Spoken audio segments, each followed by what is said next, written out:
내가 알고 있는 사람들 중 가장 자연과 동물을 걱정하며 일상에서 실천적인 활동을 하고 있는 고영 언니는 자연은 절대 좋아질 수 없다고 했다. 언니와의 이 대화를 종종 곱씹어 생각하게 되었다. 정말 자연은 좋아질 수 없을까? 우리는 정말 파괴된 자연의 암울한 미래를 맞이하게 될까? 하는 의문이 계속 머릿속에 남았다. 대학교에서 영화를 전공했고 미술 전시를 기획하고 아이들을 가르치는 일을 했다. 맡은 일을 잘하고 생활비를 버는 것이 중요한 일상을 보내고 있었다. 2018년쯤부터 미세먼지 수준을 알려주고 그 위험성을 경고하던 뉴스를 자주 들었다. 미세먼지가 폐와 기관지에 치명적인 위험을 주고 폐암도 발생시킬 수 있다는 뉴스였다. 뉴스에선 그날의 미세먼지 수치와 함께 위험도 정도를 알려주었다. 하지만 미세먼지는 눈에 잘 보이지 않았고 도시의 공기에 익숙해져 있던 나는 그 뉴스가 말하는 위험성을 쉽게 체감할 순 없었지만 일을 끝낸 늦은 밤이면 목이 꽤나 칼칼해진 것을 느끼곤 했다. 하지만 그리 심각하게 생각하진 않았다. 다른 수많은 환경 관련 뉴스들이 방송될 때도 뉴스의 내용을 통해 심각하다는 사실을 알았지만 그 위험성이 피부로 와닿지는 않았다. 그래서 뉴스의 내용들을 무감각하게 흘려보내곤 했다. 2019년 봄 국제미술제인 베니스 비엔날레를 보러 이탈리아 베니스에 갔다. 그리고 큰 충격을 받았다. 베니스 비엔날레는 이탈리아 베니스에서 열리는 미술제로 최신 흐름의 전 세계 미술 작가들의 작품을 볼 수 있다.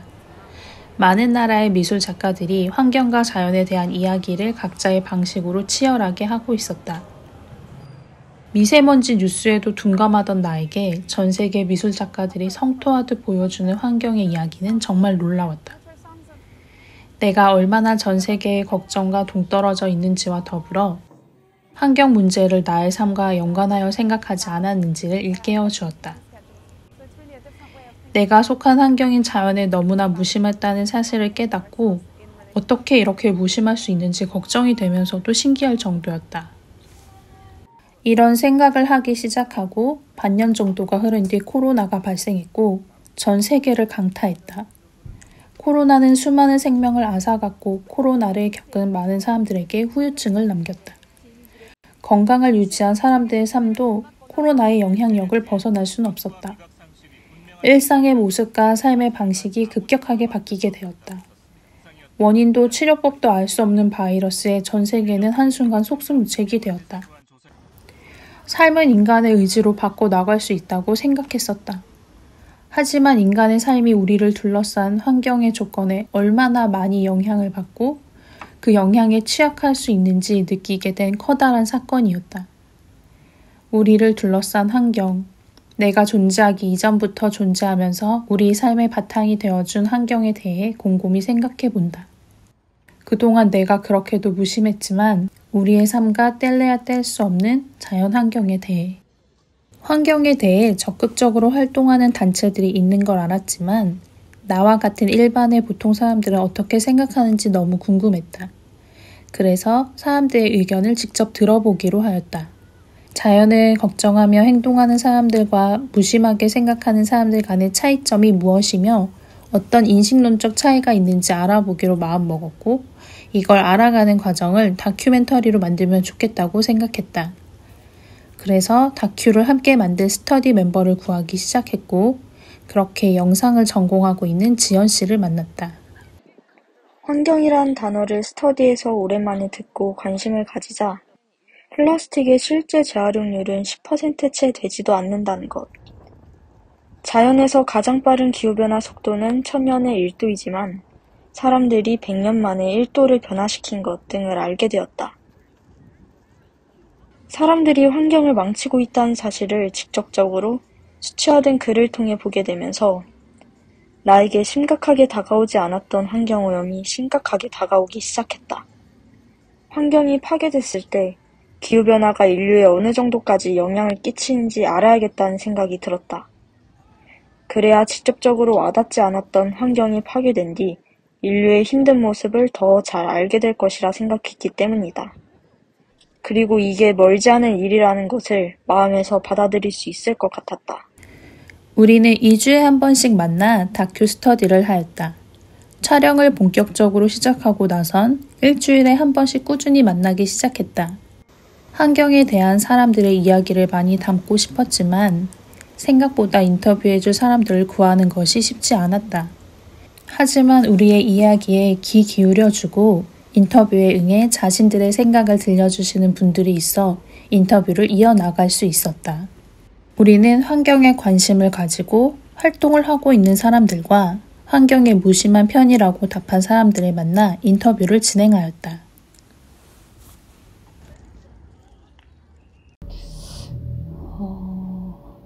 솔직히 환경에 대한 어떤 계기라기보다는 저는 숲 해설가가 되고 싶어서 숲 해설가 그 교육 과정을 교육을 받았었는데, 그러다 보니 자연스럽게 산을 다니고 이제 그런 자연 환경에 많이 접하게 되는 계기가 있었어요.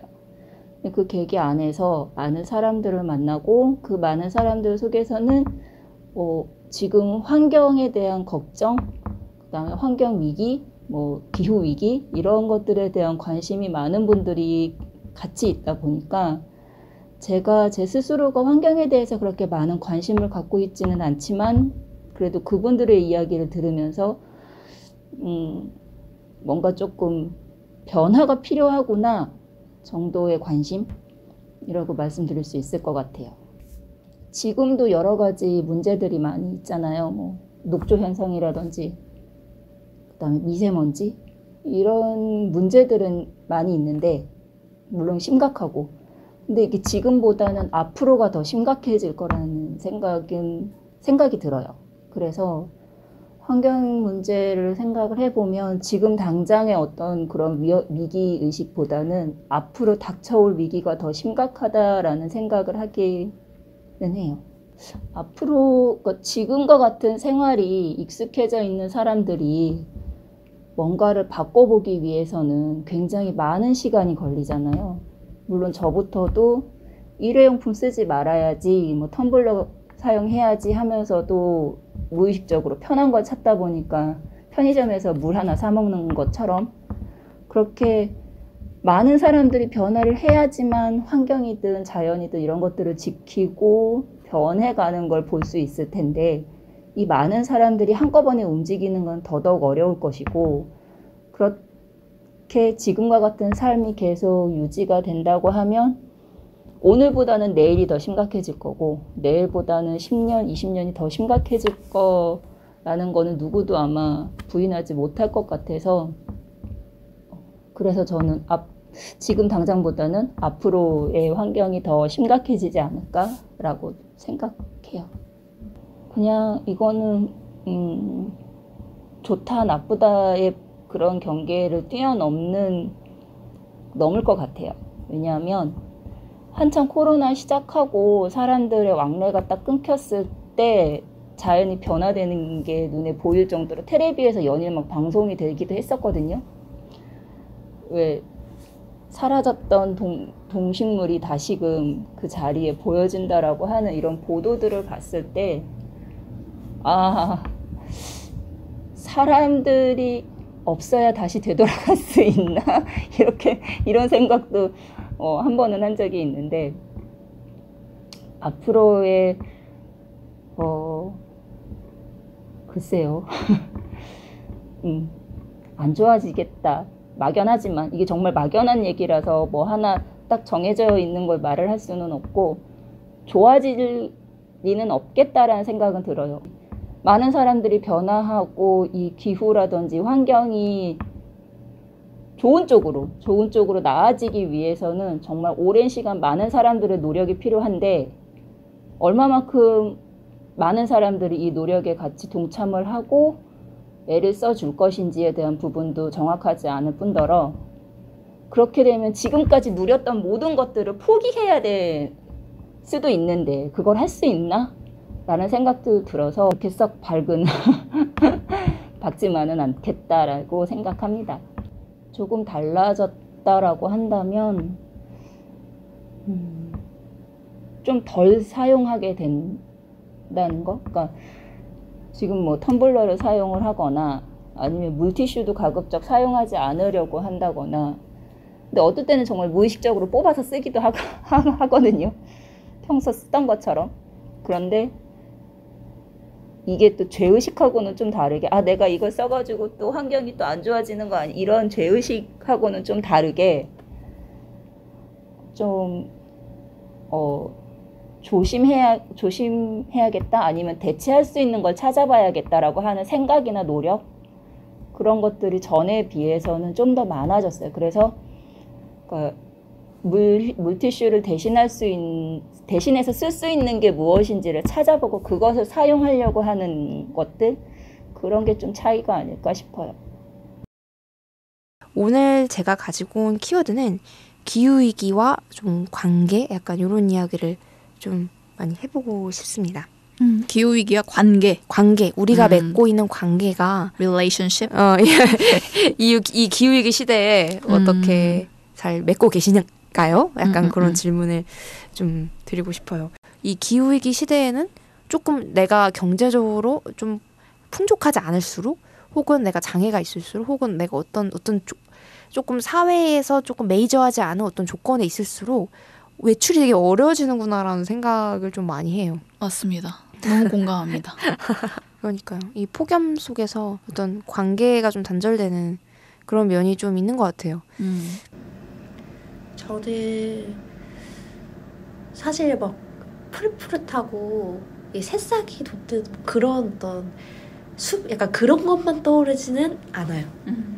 그냥 내가 시장에 갔는데 만나는 이런 뭐 빈대떡 붙이시고 그런 아주머님도 떠오르고, 그냥 제가 길을 걷는데 막 옆에서 공사하시는 이런 노동자분도 떠오르기도 하고, 아니면은 진짜 내가 어디 나갔는데 보이는 아름다운 숲의 풍경이나 그 숲의 풍경에 있는 어떤 새들, 그리고 그 숲을 돌아다니는 다양한 어떤 생물들, 그런 게 떠오르기도 하고요. 그냥 내가 속해 있는, 내가 연결되어 있는 모든 것, 저는 좀 그렇게 생각을 하는 것 같습니다.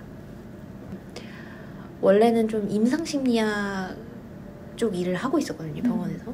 근데 거기서 좀 다양한 노인분들, 치매 환자분들을 만나면서 어떤 정신적 그리고 육체적으로 어떤 죽음을 맞이하려고 준비하시는 그런 분들을 좀 많이 만나게 되면서 좀 진지하게 인생을 어떻게 살아야 되는지에 대한 고민을 진짜 많이 하게 된 것 같아요. 그러니까 죽음을 실제로 많이 눈으로 접하다 보니까 삶이라는 것이 이제 참 내가 중요하다고 생각했던 많은 것들, 제 어떤 커리어라던가 어떤 좀 빨리빨리 내 커리어를 쌓아가지고 뭐 어느 시기에 뭐 집을 사고 어느 시기에 뭐 이만큼 승진을 하고 제가 나름대로 살았던 어떤 인생의 어떤 길들이 과연 진짜 이 시대에 내가 살고 있는 이 순간에 의미가 있는 것일까에 대한 근본적인 질문을 던지게 되면서 여러 가지 사회 이슈에도 되게 많은 관심을 가지게 됐어요. 근데 그 중에서도 특히 이제 지금 이 현 시대에 가장 시급하다고 생각했던 것이 좀 기후위기나 동물 문제였던 것 같습니다. 그래서 자연스럽게 좀 사회 문제, 환경 문제에도 관심을 가지게 된 것 같아요. 이제 딱 하나의 계기를 잡기는, 큰 계기를 잡기는 좀 어려운 일인데요. 예를 들면은 뭐 제가 계속해서 많이 읽게 된 여러 가지 책들에서도 얻을 수 있었고, 또 심해지는 미세먼지, 코로나, 아니면은 이제 제가 반려동물로 고양이를 키우고 있는데 이제 들려오는 어떤 뭐 구제역 관련한 동물학대 소식이라던가 그런 여러 가지 어떤 사회적 이슈를 계속해서 접하면서 점진적으로 조금씩 저라는 사람이 변해갔던 것 같고요. 그러면서 맺게 되는 관계성들이 달라진 것 같아요. 만나는 사람들이 점점 좀 그런 거에 관심이 많은 분들과 교류를 하다 보니까 제 생각도 좀 더 발전하게 되고 그랬던 것 같습니다. 근데 되게 들어보니까 저랑은 되게 정반대 유형인 것 같기도 하고 되게 안에서부터 피어났다면 저는 약간 밖에서 되게 외부적인 자극이 좀 크게 있던 때가 있었어요. 그게 되게 정확히 정해져 있고 시기도 딱 맞았는데 그게 2018년이었나? 제가 대학교 다닐 때 열람실에서 공부를 하다가 나왔는데 이제 쓰레기통에 플라스틱 쓰레기가 너무 많이 쌓이다 못해서 막 흘러 넘치고 막 애들이 막 굴러 떨어져가지고 대굴대굴 굴러서 하나가 이제 제 신발 옆으로 톡 다가온 거예요.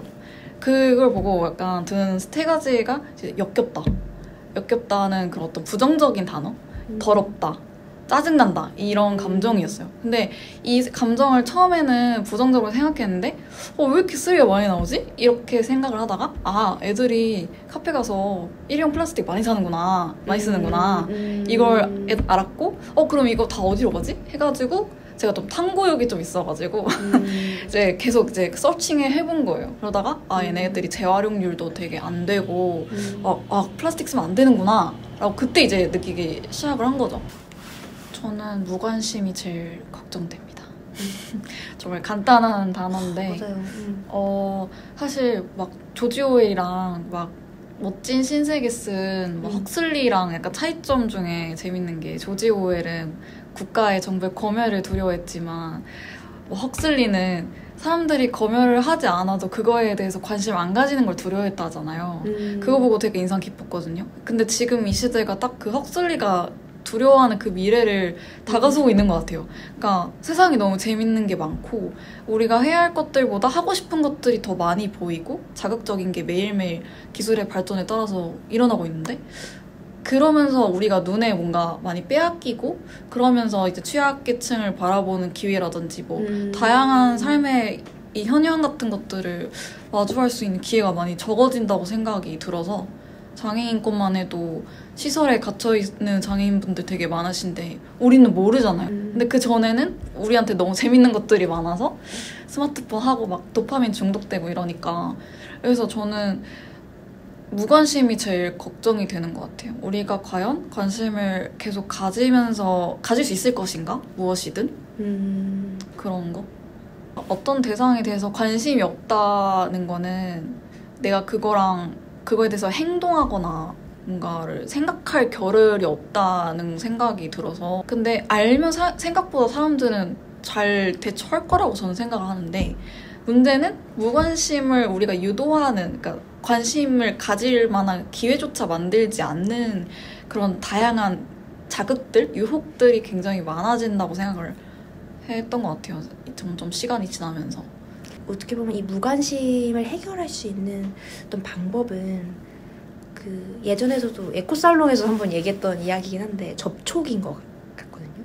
그 예전에 이제 홀로코스트 사태가 유태인 학살 그런 게 벌어졌을 때 그 유태인 분들을 좀 숨겨주고 좀 도움을 줬던 그런 사람들이 되게 그 분들하고 긴밀한 관계성을 맺었던 분들이라고 해요. 그러니까 대단하게 지적인 분들, 대단하게 돈이 많은 분들, 혹은 지위가 높은 분들, 혹은 뭐 그런 어떤 것들이 아니라 그 사람하고 어떤 인간적인 관계성을 맺고 있었던 사람들이 결국에는 나중에 그 사람들을 도와줬다는 거. 그러니까 대단한 이유가 아니라는 거죠. 어떻게 보면은 이 시대의 언론, 미디어, 콘텐츠, 예술 약간 이런 것들이 해줘야 되는 역할이 약간 그런 것 같아요. 약간 접촉시켜주는 거. 사람들에게 되게 친밀한 방식으로. 저 같은 경우는 이게 태도라는 게 전 정답이 없다고 생각하고 그래야 한다고 생각을 일단 첫 번째로는 했는데 이제 저 같은 경우는 어떤 태도를 취하느냐 약간 저는 좀 약간 셀피시한 약간 살짝 자기중심적인 성향이 있어서 나를 대하는 만큼만 남을 대하자 약간 이런 생각을 좀 하는 편인 것 같아요. 환경도 마찬가지고 내가 만약에 쓰레기가 발생했으면 그런 되게 마땅한 거 있잖아요. 그냥 쓰레기 분리배출 잘 하고 이런 내가 가진 것에 대한 책임은 내가 끝까지 하는 거? 저는 그 정도부터 시작을 하는 게 맞는 것 같아서 이걸 먼저 제대로 해야지 앞으로 한 발 더 나아갈 수 있는 거라고 생각을 하는 것 같아요. 그래서 일단 나를 먼저 돌보는 마음으로 태도를 가졌으면 좋지 않을까. 내가 지금 뭘 하고 있는지도 모르고 내 마음 상태도 잘 모르고 아니면 내 주변 환경이 어떻게 돼 있는지도 모르고 어떤 태도를 환경에 취할 수 있을지 좀 의문이어서 나를 돌보는 마음 그리고 나를 좀 잘 알아차리는 마음도 좀 중요한 것 같아서 그런 태도를 취해야 되지 않나 이런 생각을 했어요. 제가 살아가야 하는 부분이기도 하고 제가 추구하는 도덕 조건이 미래 세대도 책임을 제가 져야 한다고 생각하기 때문에 환경이 제가 지금 살아가는 환경과 적어도 비슷한 상태로 유지는 해야 된다는 생각이 들어서 관심을 더 집중하게 되었습니다. 3월 말에 벚꽃이 좀 일찍 피었는데 벚꽃놀이 기사가 났거든요. 꽃놀이를 갔는데 벚꽃나무에 벌이 없어서 사람들이 관광하기 상당히 편했다는 이제 인터뷰를 담은 기사를 봤는데, 사실 벌이 자연적인 수정을 도와주는 곤충이잖아요. 그게 없다는 게 환경적으로 상당히 부정적인 신호인데 사람들이 그걸 가지고 꽃놀이에 불편함이 없었다라는 식의 인터뷰만 한 것이 조금 기억에 남았습니다. 좀 뭐랄까, 제가 생각했던 것보다 많이 관심이 없구나 싶어서 좀 기분이 이상했어요. 꿀벌이 없어서 인공수정하는 모습이 정말 많은 기사에 나왔는데 그 부분에 대해서는 아예 본 적이 없나 싶기도 하고, 조금 저하고 비슷하게 미래 세대를 책임져야 한다라는 생각이나 당장 이제 저희한테로 그 화살이 돌아와서 일상생활을 위협하게 될 수도 있을 텐데 그 부분에서 경각심을 갖지 못하는 것 같아서 좀 심란하기도 하고 좀 더 노력을 해주었으면 하는 마음도 드는 것 같아요. 환경에 대한 실천적 활동을 하는 사람들의 경우 미래에 닥쳐올 문제에 대해 진지하게 고민하고 마음속에 스며든 걱정을 외면하지 않는 경우였다. 또 생활 속에서 불편함을 인지하고 염려하는 민감도도 높다고 여겨졌다.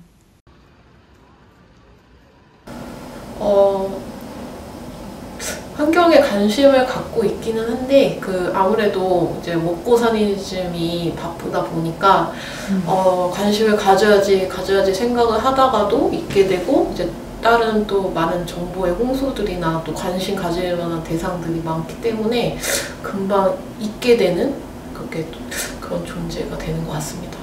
좀 평상시에 여행을 좀 좋아하다 보니까 하와이라는 지역은 또 신혼여행으로도 인기가 많고 세계 여행을 한 사람들 사이에서는 거의 이제 마지막 파라다이스라고 불리는 곳이기도 한데, 그런 데가 한순간에 이제 잿더미로 변하고 이제 더 이상 그런 휴양지로서의 그런 가치를 한 번에 상실할 수 있다는 것 자체가 굉장히 충격적이었던 것 같고요. 그리고 거기 사시는 분들이 또 하루아침에 모든 그 삶의 터전을 또 잃어버린 거였잖아요. 그래서 이제 저런 상황이 나한테 있었으면 어땠을까? 또 아니면 또 이제 내가 저기를 여행을 저때 갔더라면 도대체 어떻게 대응을 했었을까? 뭐 이런 생각들을 하다 보니까 또 관심을 갖게 되었던 것 같아요. 네. 제가 생각했을 때 저의 경우에는 이제 환경이 그냥 기버라고 생각을 해왔던 것 같거든요. 그냥 무작정 나한테 뭔가를 주고 내가 당연히 누려야 될 혜택을 환경이 제공해 주는 거를 너무 당연하게 생각을 해왔고, 또 그렇게 살아왔고, 특별히 환경이 환경에 이제 악영향을 미치거나 좋지 않은 영향을 미치는 걸 항상 일상적으로 해왔지만 저의 일상을 바꾸려는 노력을 제대로 해본 적도 없고 한 번도 심각하게 생각해 본 적이 없는데, 사실 이런 마음가짐으로 계속 살다 보면은 또 저 같은 사람이 또 한 명, 두 명 더 맡아 보면은 이 환경 오염이라는 거는 더 심해지면 심해졌지 좋아질 일은 없을 테니까 앞으로도 환경 오염은 더 심각해지고 또 그로 인해서 또 저를 포함한 많은 사람들이 피해를 보지 않을까 그런 생각이 듭니다. 네. 가영님의 환경에 대한 관심이 없다는 이야기에 공감이 많이 됐다.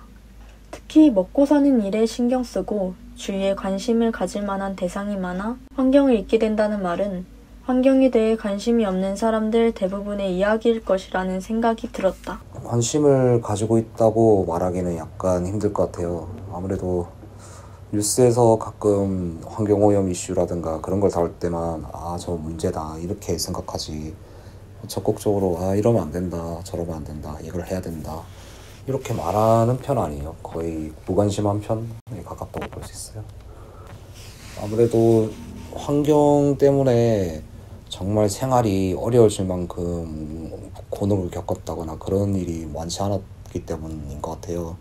뭐 미세먼지가 문제라고 하지만은 그냥 공기 나쁘다 이 정도 수준으로 생각하지 이것 때문에 우리 인생 망하겠다 이 정도 수준까지는 생각 못했으니까요.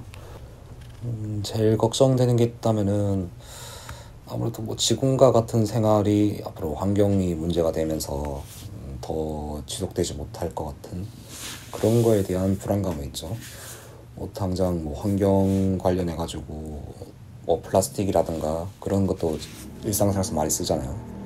그런 거에 대한 사용이 훨씬 편리했는데 이제 저는 그런 걸 사용 못하게 될 만큼 환경이 나빠진다면은 어떻게 될까? 뭐 그런 불안감은 없지 않아 있긴 해요. 결국 사람들은 살던 대로 사는 것 같아요. 만약에 환경을 보호하는 게 뭐 사람들이 환경을 보호해야 돈이 된다라고 생각하면 더 그러겠지만은 사실 막상 또 뜯어보면 그렇지는 않잖아요. 오히려 환경에 신경 쓰면 쓸수록 뭔가 더 소비된 돈이 많아지기도 하고 그런 점을 생각했을 때 왠지 지금처럼 쭉 가는 걸 원하지 않을까. 그냥 최대한 지금처럼 환경을 소모하는데 어디까지 소모 가능할까 하면서 계속 쭉 쓰지 않을까. 정말 심각한 문제가 터질 때까지 뭐 아마 그렇게 될 것 같아요. 아무래도 마포구 쓰레기장 시설 설치 찬반 논란? 그게 제일 기억에 남았던 것 같아요. 뭐 제가 사는 곳과 가깝기도 하고 무엇보다 그걸 보면서 환경 문제가 아예 실생하면 별개의 문제는 또 아니구나. 이렇게 내가 버린 쓰레기가 저런 식으로 다시 돌아올 수도 있겠구나. 그렇게 느낀 거죠. 근데 사실 서울시에 생긴 쓰레기를 서울시 안에서 처리하는 게 그렇게 이상한 부분도 아니라고 생각하거든요. 물론 혐오시설인 만큼 반대한 것도 이상하지 않은데 그럼 어디다 설치할 것인가. 그게 또 웃기잖아요. 막 인천에 버릴 수도 없고 경기도 버릴 수 없고 서울에 버리는 건 어쩌면 당연한 부분이긴 해요. 근데 그럼에도 불구하고 이렇게 찬반 논란이 생긴다는 것 자체가 마음껏 쓰레기를 만들고 싶지만은 그렇다고 쓰레기를 처리한 것에 대한 부담을 떠안기 싫어하는 그런 약간 좀 모순적인 부분이 느껴지기도 하고 어떻게 좀 슬기롭게 해결할 방법은 없을까? 아니면 평소에 우리가 일상에서 쓰레기 자체를 좀 덜 버리는 방향으로 갔다면은 그 쓰레기장 자체에 대해서 좀 감당 가능한 수준으로 받아들이지 않았을까 이런 생각 들기도 하고 결국에는 그런 게 다 업보처럼 느껴진 것 같아요. 내가 버린 쓰레기니까 내가 맞이하는 게 당연하다. 맞이라고 해야 되나? 맞이하는 게 당연한데 맞이하고 싶지 않으니까 결국에는 나름 일종의 업보라고 생각해요. 환경에 대한 활동을 하지 않는다고 답한 경우 이유는 다양하였지만 일상생활과 밀접하게 연결되어 있다고 생각하지 않기에 무심하거나 다른 중요한 일들 때문에 신경을 못 쓰는 경우가 많았다.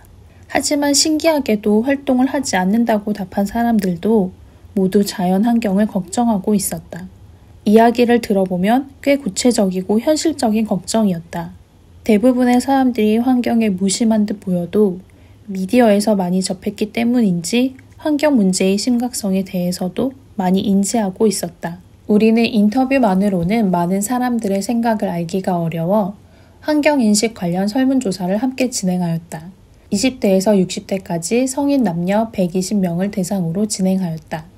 설문조사의 결과는 꽤 흥미로웠다. 환경에 관심이 있냐는 질문에 75% 이상의 사람이 관심이 있다고 답하였고 18% 정도의 사람이 모르겠다. 대략 7%의 사람들이 관심이 없다고 답하였다. 자연 환경과 인간의 삶이 얼만큼 영향을 미치는지 묻는 질문엔 99%에 해당하는 거의 대부분의 응답자들이 서로 영향을 많이 미친다고 답하였다. 하지만 상품이나 물건을 소비할 때 환경을 고려하는지 묻는 질문엔 과반수가 넘는 사람들이 상황에 따라 다르다고 답하였다. 소비할 때 환경을 고려하지 않는다는 답변도 10% 정도였다. 수치를 보면 대부분의 사람들은 환경을 고려한 소비는 하지 않는 셈이었다. 자연과 환경에 대한 사람들의 관심이나 인식의 변화 필요성을 묻는 질문엔 96% 정도의 사람들이 인식의 변화가 필요하다고 답했고 잘 모르겠다, 필요하지 않다는 답변도 소수 있었다. 설문조사 결과에 따르면 사람들은 자연에 관심을 가지고 있고 자연 환경과 삶이 영향을 많이 미친다고 생각하며 환경에 대한 인식의 변화가 필요하다는 것은 대부분 동의하지만 물건을 소비하는 것과 같이 현실적인 삶에서는 환경을 그다지 고려하지 않는다는 결과였다. 이는 인터뷰에서도 알 수 있었듯 환경에 대해 걱정하고 있지만 행동이 촉발되지 않는 것과 동일한 결과였다. 여기서 큰 궁금증이 생겼다. 상황을 인식하고 있지만 행동으로 이어지지 않는 이유는 무엇일까? 초기 다큐를 구상하면서 환경에 실천적 행동을 하는 사람과 하지 않는 사람들 사이에 큰 인식의 차이가 있지 않을까 생각했는데 환경에 대한 걱정의 정도와 생각의 깊이는 달랐지만 문제의 인식의 정도는 크게 다르지 않았다. 그렇다면 대부분의 사람들의 행동이 촉발되지 않는 이유가 너무 궁금해졌고 그것을 알아내는 것이 행동의 차이를 이해할 수 있는 중요한 열쇠라는 생각이 들었다. 대부분 사람들의 공통된 현상이라 볼 수 있었기 때문에 이런 행동에는 심리적 이유나 기제가 작동하지 않을까 하는 생각이 들었다. 놀면서 배우는 심리학 채널 놀심을 운영하는 몸짱님은 환경 문제를 걱정하지만 행동을 촉발되지 않는 원인에 대해 사회심리학자 토리 히긴스의 조절 초점 이론을 이야기하셨다. 인간은 두 가지 동기인 성취지향적 동기, 안정지향적 동기에 의해서 움직인다고 하였다. 성취지향적 동기와 안정지향적 동기를 쉽게 접근 동기와 해피 동기라고 말할 수 있고 이는 아주대학교 김경일 교수님이 미디어를 통해 많이 이야기했던 내용이라고 한다. 간단하게 정리해서 접근 동기는 무엇인가를 얻기 위한 동기이고 회피 동기는 무엇인가를 피하기 위한 동기로 볼 수 있다. 여기서 흥미로운 점은 회피 동기, 그러니까 무엇인가를 회피하기 위한 동기는 시간적으로 목표에 가까우면 가까울수록 활성화된다고 한다. 예를 들어 시험 한 달 전에는 준비 없이 게으르게 시간을 허비하지만 시험 하루 전엔 밤새워 공부하는 것과 같다고 하였다. 이를 환경 문제에 대입해 생각해보면 환경 문제는 일반적으로 사람들에게 굉장히 멀게 느껴지는 일로 마치 시험 준비와 같이 대비가 늦어지는 것과 같다고 하였다. 또 다른 이유로는 방관자 효과를 이야기하였다. 이는 말 그대로 사람이 많아질수록 어떤 일에 상관하지 않고 방관하려는 심리가 발동한다는 것으로 나에게 돌아올 책임을 회피하는 책임 분산이 일어나기 때문이라고 하였다. 환경 문제의 경우 모두가 함께 해결해야 하는 일이고 이렇게 다수의 사람들 중 나 하나는 괜찮겠지라는 심리적 기제가 원인이 되어서 나타나는 현상으로 추정하였다. 유튜브 놀면서 배우는 심리에 몸짱님이 보내주신 답변은 무척 흥미로웠다. 환경 문제를 인지하고 걱정하지만 행동으로 촉발되지 않는 사람들의 행동을 이해해 볼 수 있는 흥미로운 의견이었다. 이 궁금증에 관련해서 답이 될 수 있는 또 다른 의견이나 이론이 있는지 좀 더 찾아보기로 했다. 우리는 다양한 책과 자료를 조사하면서 생각이 행동으로 촉발되지 않는 중요한 이유 4가지를 찾게 되었다. 1. 정신적인 비용의 발생.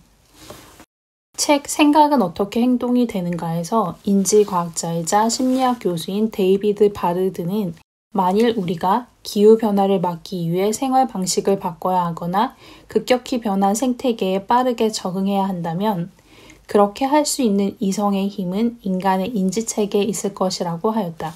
마찬가지로 우리가 기후변화 앞에서 혼란과 좌절을 되풀이하고 특히 무대책으로 일관하는 것 또한 그 중심에는 암과 행동의 단절이 있기 때문이라고 말한다. 특히 개인의 삶에서 변화를 일으키기 어려운데 이는 굳어진 생활 패턴의 변화를 주려고 할 때 인지적 노력이 필요하고 이는 실질적인 비용 외에도 정신적인 비용이 발생하기 때문이라고 한다.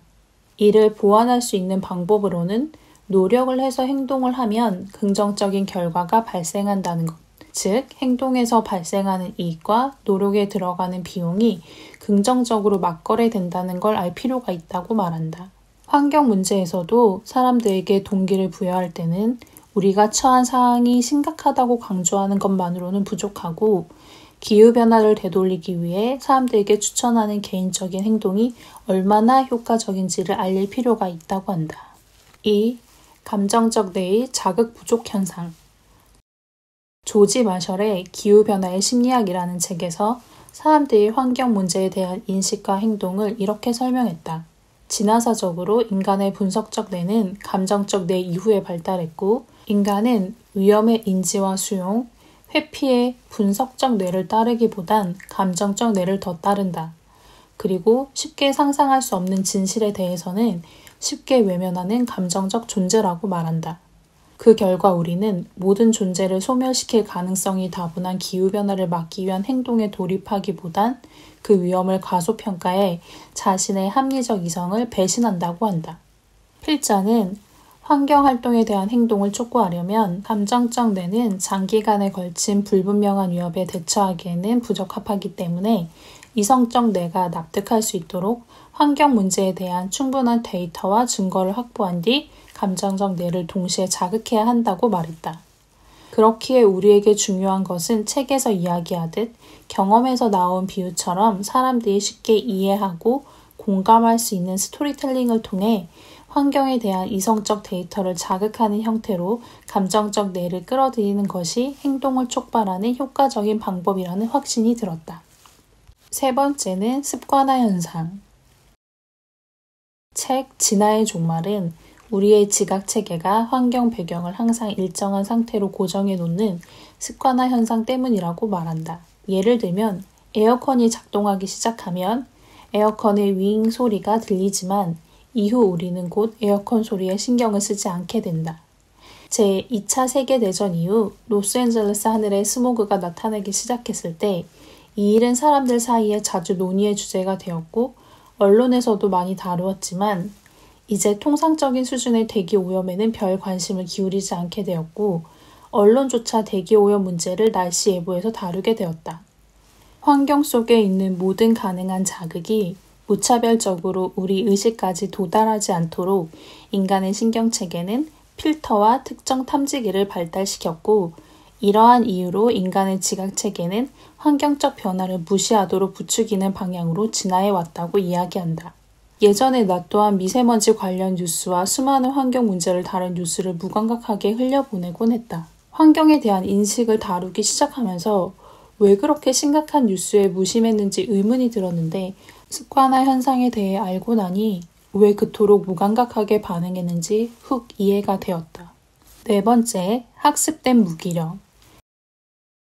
2018년 저널 오브 인바이러먼털 사이콜로지에서 발표된 글리포디와 랜드리 등의 연구에서 학습된 무기력은 삶의 결과를 개인이 통제할 수 없다고 느낄 때 생기는 심리적 상태로 실제로는 노력으로 원하는 결과를 얻을 수 있는 가능성이 다분한데도 아무 행동을 하지 않는 것을 의미한다. 연구에서는 환경 문제 심각성에 대한 의식 수준이 높을 때조차 높은 무기력함이 있으면 그들의 환경의식이 실천 행동을 동기화하는 것을 방해할 것이라는 가설을 세웠다. 실험 결과 학습된 무기력을 가진 사람은 환경의식이 높다고 해서 더 많은 환경실천 행동을 보이지는 않는 것으로 나왔다. 이 연구를 통해 환경 문제에 대한 높은 의식 수준이 환경보호 활동으로 이어지게 하려면 심리적 무기력함을 낮추는 다양한 개인적, 상황적 변화나 개입이 필요하다고 여겨졌다. 스터디를 한참 진행하고 있던 2023년 여름, 신촌과 홍대를 지나면서 속초 비치 플로깅 참여자를 모집하는 포스터를 보았다. 때마침 환경에 대한 활동을 하고 있는 사람들의 이야기를 담고 싶었기에 나와 지연 씨는 속초 비치 플로깅을 신청했다. 주체는 서대문구의 청년 봉사 모임인 떡잎반봉배와 속초의 환경단체인 쓰담속초였다. 봉사활동이었지만 인당 82,000원의 참가비를 내고 참여해야 하는 활동이었다. 돈을 내고 그것도 나름 적지 않은 금액을 내고 쓰레기 줍기에 참여한 사람이 얼마나 많을까 싶었지만 당일날 비치 플로깅에 참여한 사람들은 40여 명 정도 되었다.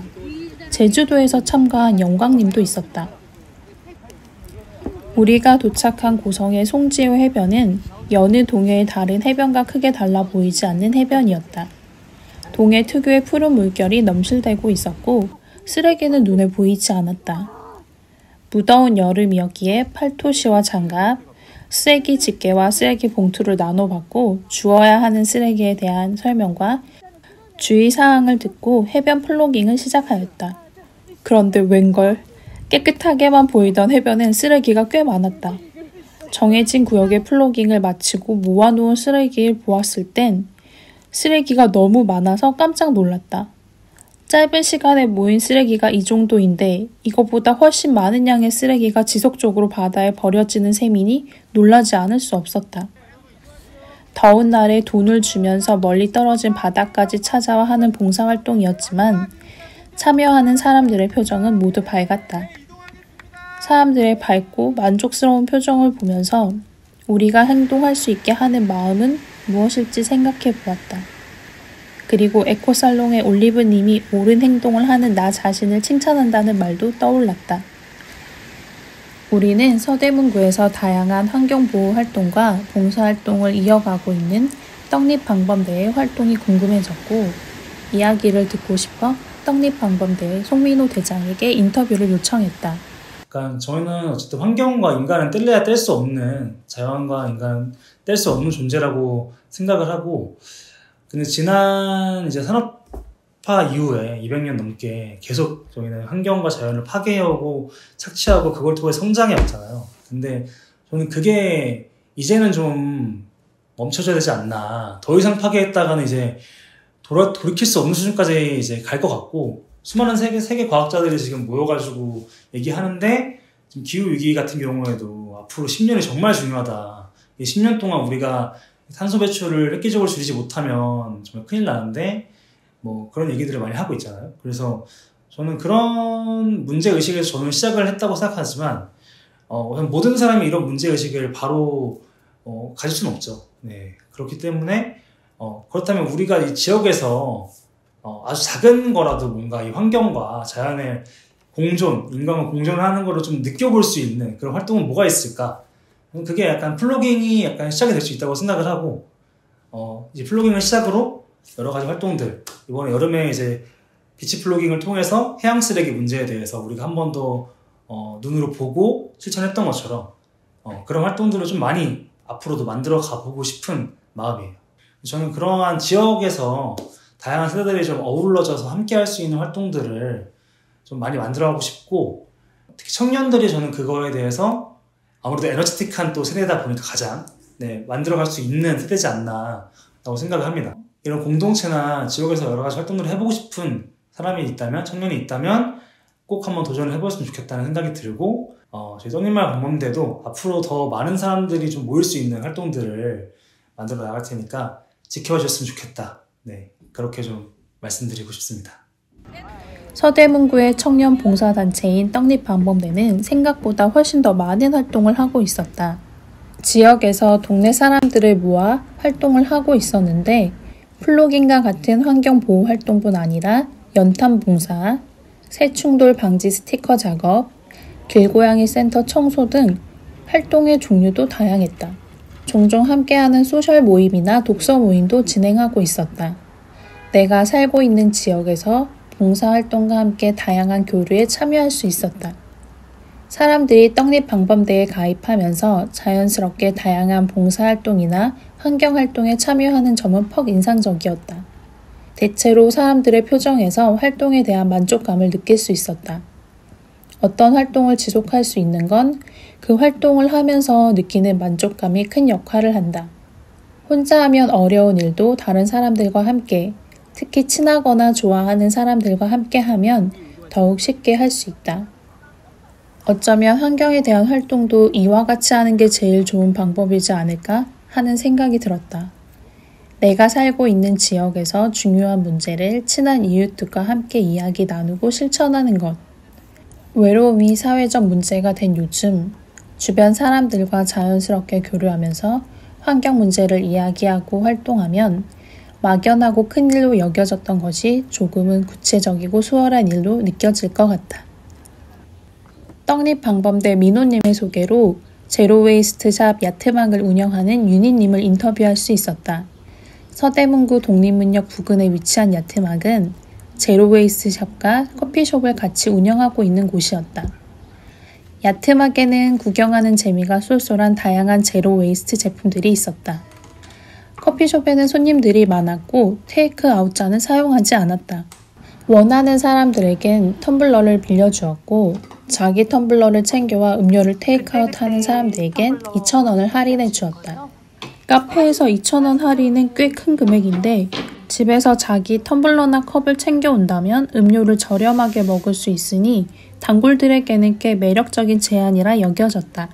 인터뷰를 위해 야트막에 머무는 동안 자기 텀블러를 가져와 음료를 테이크아웃하는 손님을 실제로 볼 수 있었다. 네, 저는 많이 느끼고 있어요. 왜냐면은 사실 저는 이 가게를 오픈할 때 이제 이렇게 막 계획을 하잖아요. 계획을 할 때 저희는 일회용기를 쓰지 않겠다. 그래서 테이크아웃 할 때도 일회용기를 쓰지 않게 하겠다. 이렇게 생각을 했는데 네, 이게 아무래도 제가 그렇게 하기로 하면서도 걱정이 많았어요. 사실 이렇게 손님들이 와서 왜 안 돼요? 막 이렇게 하신다거나 아니면은 뭐 불편함을 내비치신다거나 아니면 뭐 유난이다 뭐 이런 식의 이제 어쨌든 불편한 반응 이런 거를 저는 감수할 생각으로 이제 예상을 하고 이게 감수해야겠다 이렇게 생각을 했는데 막상 진짜 오픈을 하고 손님들한테 이제 안내를 드려도 다들 진짜 불편한 반응을 보이시는 분이 한 명도 없었어요. 진짜 뭐 불편하실 수는 있을 수 있는데 내심으로는 근데 그걸 표출하지는 않으시더라고요. 그래가지고 그래서 다 이거 근데 뭐 만약 그렇게 안내 뭐 저희가 일회용기 없는 제로웨이스트 카페여서 텀블러 대여로 테이크아웃 가능하시다 텀블러 대여로 해드려도 될까요? 이렇게 물어보면은 그럴 때 이제 뭐 되면은 알겠다 이렇게 하시고 아니면은 안 될 경우에는 이제 뭐 만약에 여기 동네 분이 아니시라던가 여기 오지 않으신다 그러면 이제 못하게 뭔가 어쨌든 반납이 힘드신 분들은 안 될 것 같아요. 죄송해요. 뭐 안 될 것 같아요. 라던가 아니면 좀 힘들 것 같아요. 다음에 올게요. 뭐 이런 식으로 항상 얘기해 주시고 사실 저는 불편한 얘기 들을 각오도 사실 했는데 생각보다 그렇게 얘기하시는 분들이 많이 없어가지고 되게 사실 놀랐고 되게 많은 분들이 저는 준비되어 있다고 생각이 들더라고요. 저도 몰랐는데 많은 분들이 일회용기를 쓰지 않는 것에 대해서 굉장히 어느 정도 그 동의가 되어 있는 이게 저변에 깔려 있구나. 그리고 다 뭔가 필요하다면 그러니까 뭔가 약간 불편하지만 기꺼이 하겠다. 이런 용의가 있으시구나. 사람들은 뭔가 다 준비되어 있구나. 이런 걸 전 많이 느꼈어요. 저희 카페 이제 오시는 분들 중에서는 이제 친구나 이런 사람들 이제 데리고 오셔가지고 이게 이거야 이러면서 막 이렇게 이제 막 알려주시고 막 야 이게 수세미야 막 이러면서 너 이거 수세미 이거 천연 수세미 아니야 막 이러면서 막 근데 이게 어르신 분들도 되게 많이 오셔서 막 60대, 뭐 50대 이런 분들도 되게 많이 오셔가지고 오히려 더 막 이렇게 막 이거 수세미 이거 아니야, 막 기억나 아니야, 막 이러면서 막 얘기하시고 그리고 제로웨이스트라는 단어 자체가 사실 좀 생소하잖아요. 근데 이제 제가 이제 뭐 이렇게 안내하거나 이럴 때 제로웨이스트 카페다 이렇게 하면 그게 뭐냐 아니면 뭐 여기 와서 물건들 이렇게 보시고 그럼 이거 뭐예요? 막 이렇게 막 물어보시고 뭐 파는 거예요? 이렇게 물어보시고 그리고 설명드렸을 때도 좋은 일 한다 젊은 처자가 좋은 일 한다 이렇게 저는 그냥 가게를 운영하고 있을 뿐인 건데 좋은 일 한다라고 사실 그냥 카페 운영하는데 좋은 일 한다고 얘기하진 않잖아요. 근데 이제 그렇게 칭찬 아니면 칭찬을 해주시고 그럴 때 보면은 확실히 사람들이 기후나 환경위기에 대한 그런 어떤 그런 마음속 깊은 곳에서는 항상 뭔가 그런 게 있구나 이런 생각을 많이 합니다. 제가 저를 더 좋아할 수 있게 하는 것 같아요. 그 활동이, 그 행동이 뭔가 내 스스로 내 나를 더 좋아할 수 있고 뭔가 더 그게 그래서 제일 큰 것 같아요. 내 스스로 내가 난 내가 괜찮은 사람인 것 같고 내가 더 좋은 사람인 것 같고 그렇게 활동하거나 행동할 때마다 뭐 만약에 이렇게 그냥 일회용품 받아올 수 있는데 굳이 이제 용기를 챙겨가서 용기에다가 테이크아웃을 해오고 이럴 때 사실 번거롭고 좀 귀찮지만 이렇게 했을 때 내가 죽였구나 뭔가 내가 실천했구나. 그렇게 하지 않았을 때 뭔가 그냥 저도 배달도 가끔 시키고 뭐 본의 아니게 이제 일회용품 사용할 때도 굉장히 많단 말이에요, 사실. 근데 이제 그런 걸 할 때 느껴지는 어떤 그런 죄책감 같은 게 사실 있는데, 그런 죄책감이 일단 없다는 것도 일단 좋고, 그리고 두 번째로는 이제 그것보다 더 나아가서 나를 더 좋아할 수 있게 되는 것 같습니다. 그러니까 환경에 대해서 막 활동하고, 그러니까 나름대로 이제 행동하고 실천하고 하시는 분들, 뭐 책도 읽고 이러다 보면은 사실 그런 암담함을 만나는 시기가 항상 있는 것 같아요. 저도 이게 왔다 갔다 하거든요. 근데 그런 내가 혼자 이거 한다고 해서, 내가 이거 하나 안 한다고, 내가 이거 한다고 뭐가 나아지나, 내가 그냥 고기 좀 안 먹는다고, 내가 좀 뭐 안 한다고, 쓰레기 좀 덜 버린다고 이게 나아질까? 사실 책 같은 걸 읽다 보면 사실 그렇지는 않거든요. 굉장히 자꾸 어떤 이 거대한 시스템적인 어떤 게 바뀌지 않고서는 획기적인 변화, 눈에 보일 만한 변화가 이제 없고, 기후위기를 막을 수 없을 것만 같고, 그런 생각이 드는데, 저는 이제 제가 어떤 책을 읽었는데 그 책에서 봤던 구절인데 되게 그때 제가 좀 약간 다운되어 있었던 것 같아요. 약간 좀 의기소침하고 다운되어 있었는데, 그때 했던 그 문장이 있거든요. 그래서 그러니까 머릿속에서 지금은 이미 늦어서 아무 소용이 없다, 이렇게 생각이 든다면 이 사실을 기억하자, 이러면서 0.1도의 온도 상승도 엄청난 차이가 있고, 탄소 배출을 조금이라도 줄이려는 노력은 미래 세대의 어깨를 그만큼 더 가볍게 해준다, 이 말이 적혀 있었는데, 저한테는 좀 되게 위로처럼 다가왔어요. 그래서 그래, 내가 이거 하는 게 제 0.0000001만큼의 효과밖에 없을지라도, 그렇다 하더라도 0.00001이라도 낮아지면 미래 세대한테는 조금이나마 도움이 되는 거 아닌가? 탄소 100g이라도 낮아지면 좋은 거 아닌가? 미약하겠지만 무의미한 건 절대 아니다, 이런 생각이 들면서 뭔가 좀 더 많이 위로를 받았던 것 같아요, 그때.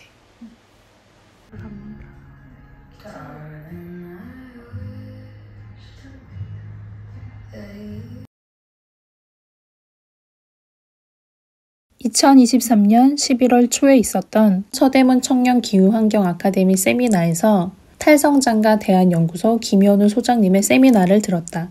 세미나의 주제는 기후위기와 탈탄소 사회, 어떻게 준비해야 하는지였다. 세미나 내용 중 세상을 나와 다른 관점으로 보는 사람들에게 어떻게 말해야 할지를 다룬 부분이 무척 인상적이었다. 그래서 김현우 소장님께 인터뷰를 요청드렸고, 소장님의 사무실에서 이야기를 나눌 수 있었다. 네, 이런 상황이 하루아침에 온 것은 아니고 우리 각자가 선택한 것도 아니죠.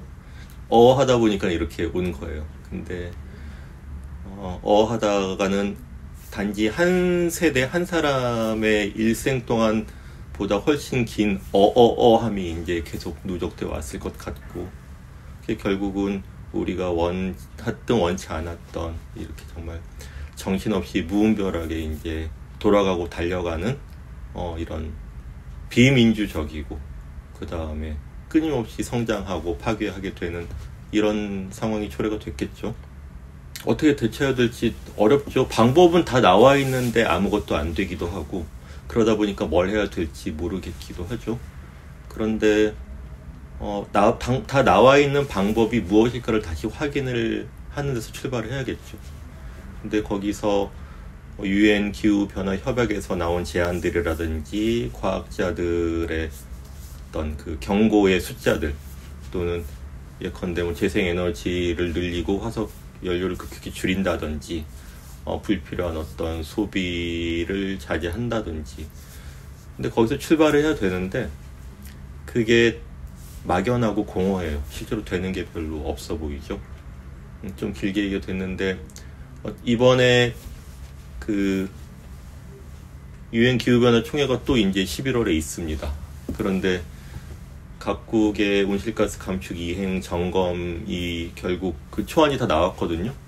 근데 과학자들의 분석으로는 2019년 대비 2030년까지 43%를 배출을 줄여야지 일단 돼요. 그래야지 이제 전반전에서 우리가 이제 뭔가 의미 있는 성과를 거둘 수 있는데, 계산으로는 43%가 아니라 총 2%가 줄어들 거라는 거예요. 그러니까 줄어드는 게 다행이라고 볼 수 있지만 이 1.5도 안전선을 맞기에는 터무니없이 모자란 수준이죠. 근데 또 똑같은 이야기를 이 각국 대표들이 모여갖고 하면은 벌써 20몇 년째 똑같은 얘기를 하게 되지 않을까. 제가 좀 순진하게 기대를 하는 게, 이번에 프란치스코 교황님이 가신대요. 기후변화 총회에. 그래서 뭔가 딱 부러지게 호통을 야단을 치시고 뭔가 좀 하지 않을까라는 정말 오죽하면 이런 일말의 기대를 걸겠어요. 근데 그렇게 좀 뭔가 좀 죽비 회초리를 맞으면서 무엇이 확실히 필요했고 무엇이 확실히 안 됐는지를 하나 둘 세 개씩 챙겨 나가는 수밖에 없지 않나라는 생각이 들고, 그 큰 어떤 해법에 이 톱니바퀴가 움직여야지 이 시민 각 사람의 어떤 행동은 거기서 더 덧붙는 의미가 이제 있고 효력을 발휘하게 되는 거죠. 안 그러면 너무 일반론만 얘기를 해야 돼요. 자, 체제가 문제다 또는 소비가 문제다. 근데 그거하고 나는 뭘 할 수 있지? 그 사이에 너무 큰 심연이 있죠. 근데 그 심연을 채우는 것은 이렇게 기존의 관성이 바뀌어갈 수 있구나라는 어떤 집단적인 어떤 시나리오, 이런 것들이 작동을 해야 될 것 같습니다. 근데 미래는 어느 정도 나쁠까? 많은 표현들이 있어요. 2050년 거주불능지구, 그러니까 책 제목들이 그렇습니다. 또는 뭐 6도, 뭐 악몽의 시나리오, 이런 것들이죠. 그리고 기후 변화를 다룬 예상한 많은 영화나 문학 작품들도 이미 나오고 있죠. 그런데 저는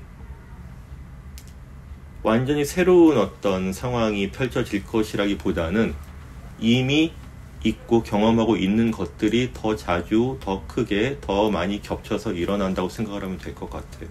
그래서 뭐 홍수, 태풍, 해일, 가뭄, 산불, 폭우, 이런 것들이 들쑥날쑥하게 빈발을 하게 될 것이고, 그런데 여기서 오해하시면 안 되는 게, 인류가 더 멸망을 하는 게 아니라 여전히 더욱 안전하고 편안한 삶을 사는 사람들도 있을 거예요.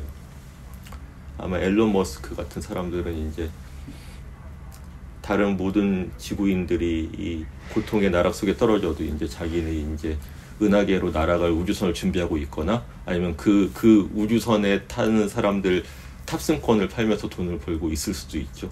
그러니까 결국은 우리가 굉장히 더 예상하기 어려운, 그러나 지금보다 완전히 다르지 않은 그런 상황에 접어들겠지만, 그것을 우리가 어떻게 미리 대비하고 준비하고 나누고, 그런 문제일 것 같습니다. 평범한 시민이 평범하지 않은 일을 갑자기 할 수는 없죠. 왜냐하면은 다른 무엇을 할 수 있는 어떤 수단이나 조건이 충분치 않기 때문에 평범한 시민인 거잖아요. 저도 크게 다르지는 않죠. 근데 그러한 시민들한테 더 기후과학을 공부해라, 뭐 시위에 나서라, 저는 그렇게 얘기를 하기는 어렵다라고 보고, 기후변화가 내 삶과 어떤 관계인가를 생각해보고 주변 사람들하고 얘기를 재미있게도 좋고 슬프게도 좋고 그렇게 나누는 게, 자주 나누는 게 제일 좋을 것 같아요.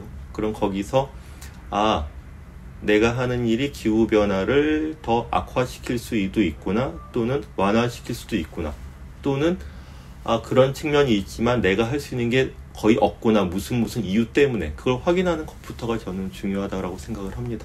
그래서 주변 사람들하고 더 많이 얘기를 하셔라. 근데 그것을 다른 사람들을 가르치려고 얘기하지 마시고 자신의 어떤 고민이나 아이디어를 나누시면 될 것 같아요. 네. 근데 그렇게 하다 보면 정말 티끌모아 태산인데, 태산까지 만들 필요는 없어요.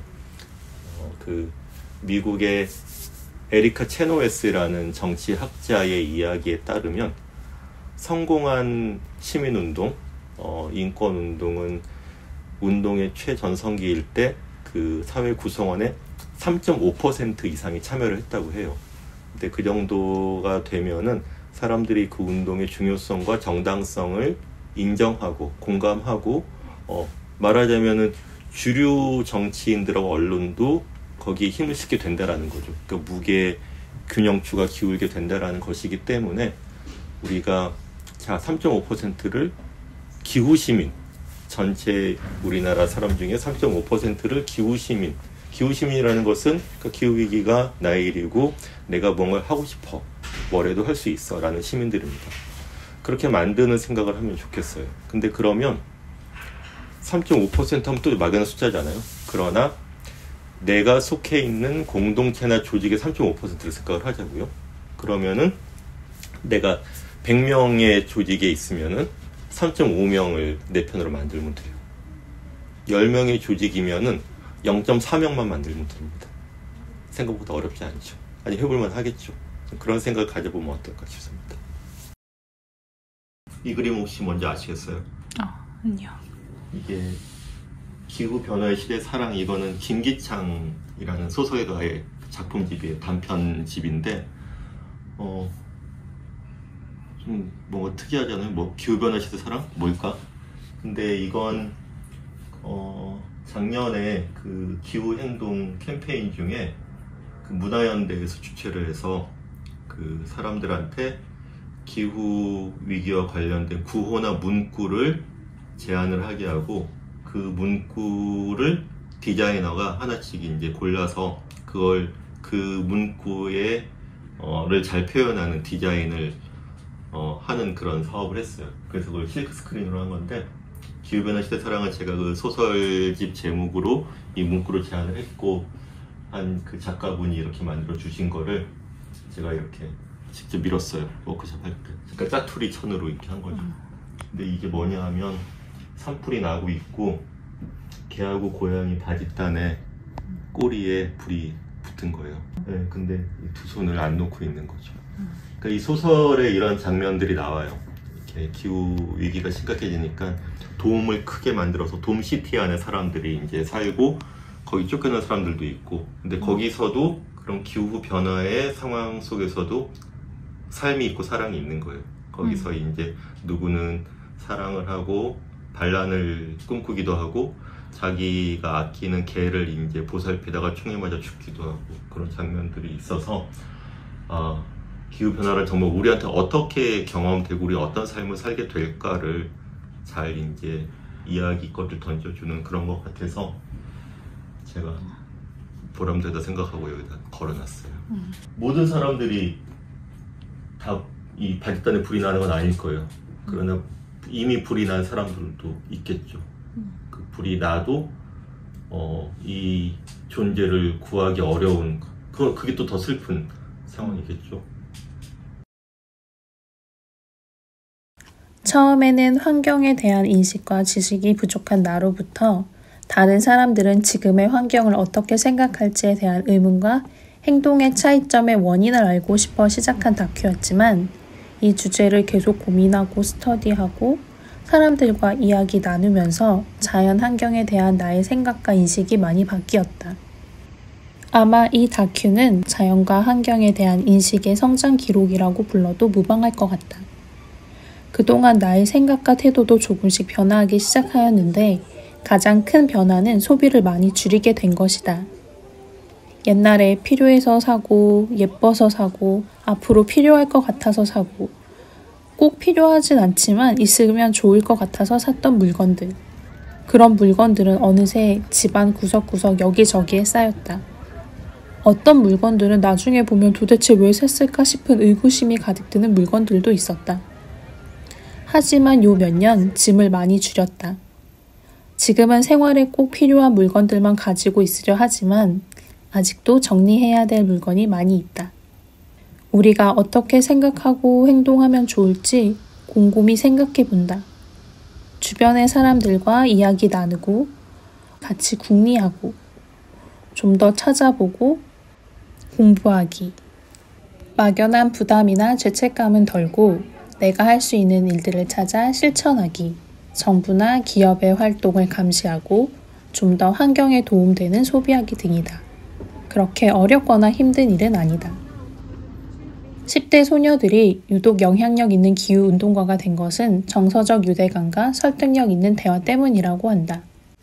브라이언 헤어와 버네사 우즈의 책 다정한 것이 살아남는다에서는 서로 다른 집단 사람들과 자주 접촉할 수 있는 환경을 조성하면 사회적 유대감이 더 많이 형성되며 타인이 지닌 생각에 대한 감수성도 전반적으로 강화될 수 있다고 이야기한다. 이데올로기, 문화, 인종이 다른 사람들과의 교류와 소통은 우리 모두가 같은 집단에 속하는 사람들이라는 사실을 일깨워주는 효과적이고 보편적인 방법이라고 말한다.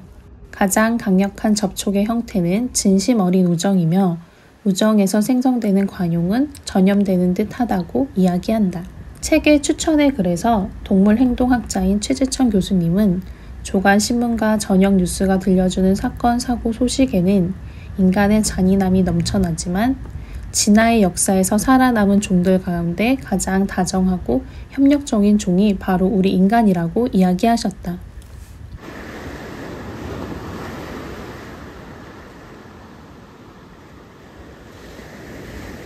다큐를 한참 촬영하던 중 제주도에서 속초로 비치 플로깅을 왔던 영광님에게 일본 후쿠시마 오염수 때문에 걱정이 많아진 제주 이야기를 들었다. 아는 사람을 통해 직접 이야기 들으니 제주 사람들의 걱정이 고스란히 느껴졌다. 나의 고향도 동해바다가 있는 강릉이기에 제주바다의 이야기는 같은 마음으로 걱정되는 일이다. 코로나 기간 2년 동안 동해는 출입이 금지되었었다. 사람들이 서로 모일 수 없던 기간이었으니 너무나 당연한 조치였다. 하지만 동해바다인 주문진과 강릉에서 어린 시절과 학창 시절을 다 보낸 나에게는 낯설고 두려운 조치이기도 하다. 그건 마치 너무 당연시 여기던 소중한 가족이나 친구를 가까이 두고도 다시는 볼 수 없을 것 같은 그런 느낌의 두려움이다. 코로나 시절을 겪으면서 예전에는 상상도 못했던 이런 일들이 우리 삶을 얼마든지 짐작도 할 수 없는 방향으로 뒤흔들어 놓을 수 있다는 사실을 알게 되었다. 그리고 이런 두려움이 언제든지 미래의 현실이 될 수도 있다는 사실이 머릿속에서 떨쳐지지가 않는다. 우리가 돌보지 않았던 자연의 변화와 파괴가 우리의 삶을 뒤흔드는 존재가 될 수도 있다는 분명한 사실 말이다.